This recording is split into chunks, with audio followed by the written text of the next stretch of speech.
The Bushcrafty Talks. What's up? Bushcrafty again.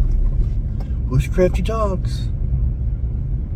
This is day 30. One more day.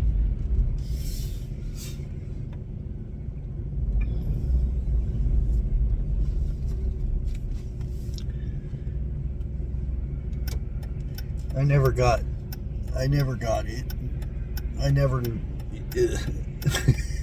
I can't even talk about it.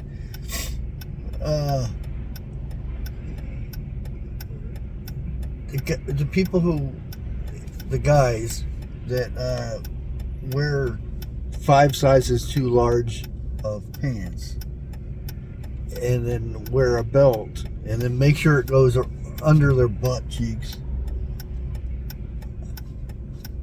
I never got that. I don't know.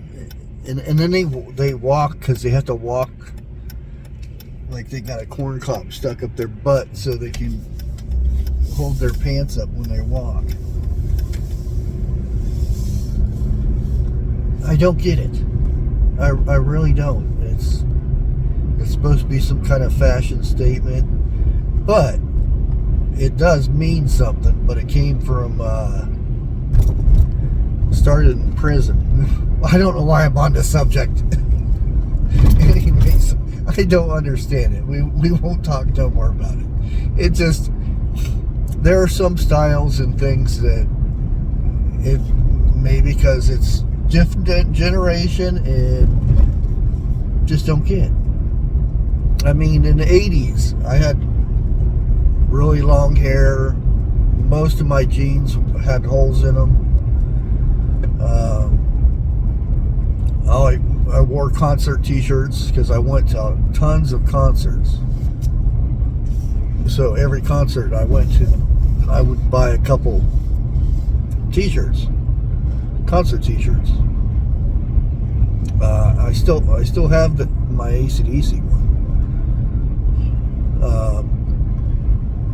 But with those, I would cut those. Open sides and everything, and everybody, the older generation was, oh wow, he's a hellion, or you get that weird, people look at you weird and stuff, but it didn't bother me. That's just how I was.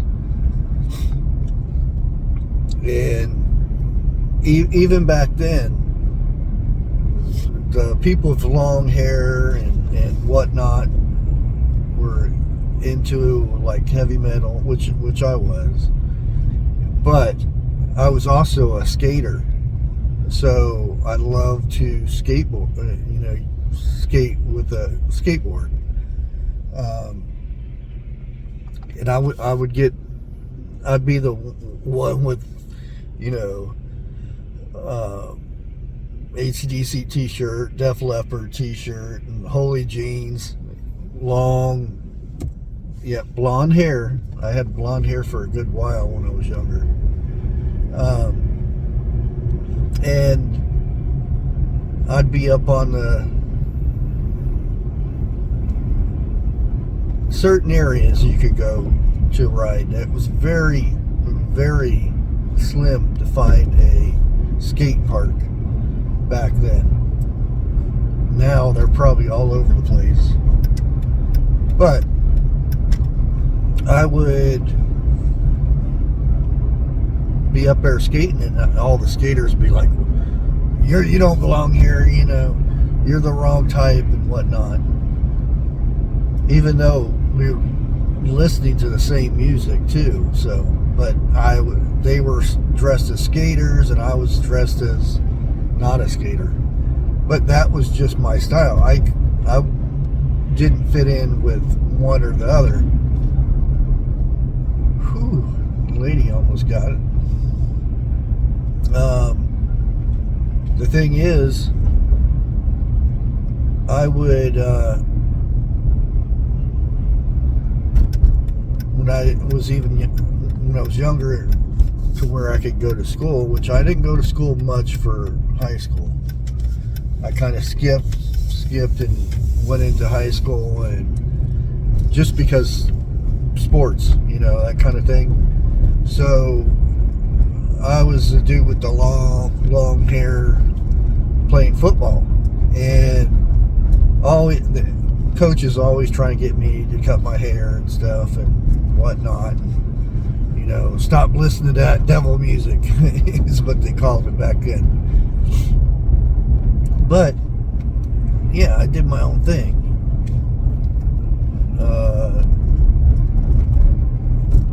And probably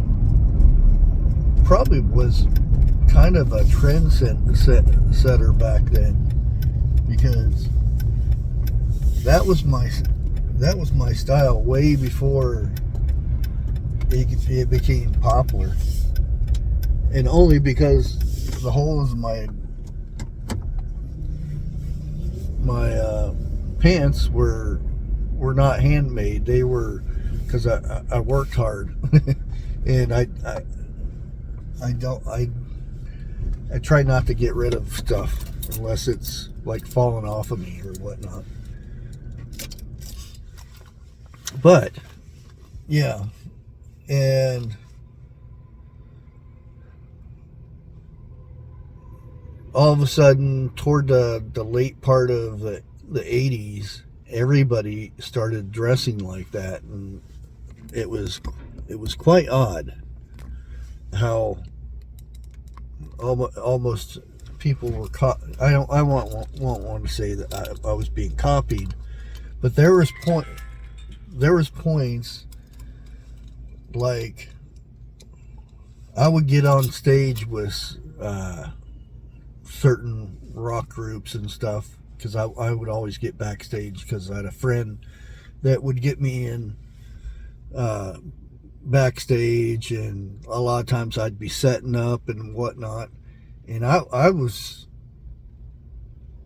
would have pictures taken me a lot, and every once in a while I come across them by looking at some of the old bands and behind the scenes and all that stuff, and then I say, that kind of looks like me. Oh, and then I'd go back and check it out, and it was me.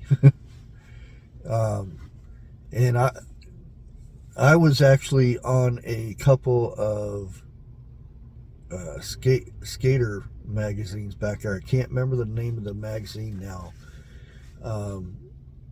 I wasn't really good or anything. I could do most tricks and stuff, and half pikes and all that stuff, but we mainly skated the swim pool scene. When I was in California, we did a lot of skating in the dried up swim pools, because there was a drought and everything, and swim pools weren't allowed to be filled up. It was something in that effect. So we started skating in these swim pools, and it was a blast. I mean, some of them rich people's swimming pools were awesome. But like I said, when I was in Phoenix, I would go to like every concert, and some of them I stuck out like a sore thumb, because I went to Tiffany, Debbie Gibson, a bunch of them, because I was bad when I was in that age. I was always trying to pick up girls, and Tiffany and Debbie Gibson were big back then. I even went to Salt and Pepper concert. I was even backstage. I was the only long-haired white dude backstage, and was treated just like everybody else. Nobody even like, oh, what's the white guy doing here? No, we were all back there, listening to music, having fun and whatnot. But like I said, it was toward the late 80s, from probably 87, 88 on up. Then everybody started doing the holy jeans, and I'm not saying I was the one that started it, but I never seen anybody look like me dressed like that. And of course I had the holy jeans and everything, but I didn't have them under my butt and was walking like a, trying to keep my pants on. Because I was a skater too, so having your pants fall down when you ollie and jump off a curb or something, probably not the best thing. But yeah, there were some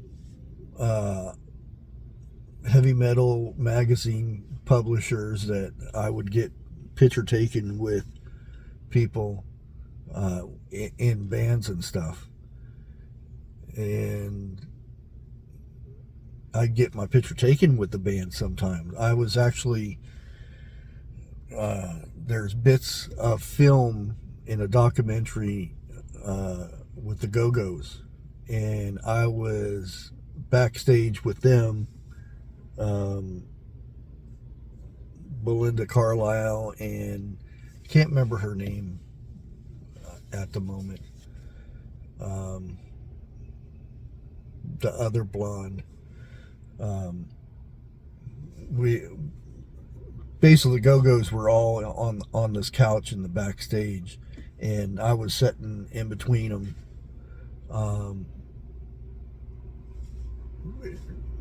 being bad. I'll put it that way. And it was, and I had actually had my picture taken like this, and I was in newspapers for a good while because of this, and until it came out how old I was. But anyway, it was a fun time, being able to go to 2 to 3 concerts a week, not having to pay, and I would always be up either on the side of the stage, or I would, if it was a really big concert, like multiple bands, then I would get the tickets and a backstage, and then be able to take people with me, which was fun too. But anyways, guys, I'm gonna go in here, see what we get a hold of. Thanks for hanging out with me today, and tomorrow will be our last day. So I'll have that whole 31 days. Knock on, we don't have any wood in here. I'll knock on the wood that's in the back of the truck. God bless, and never give up.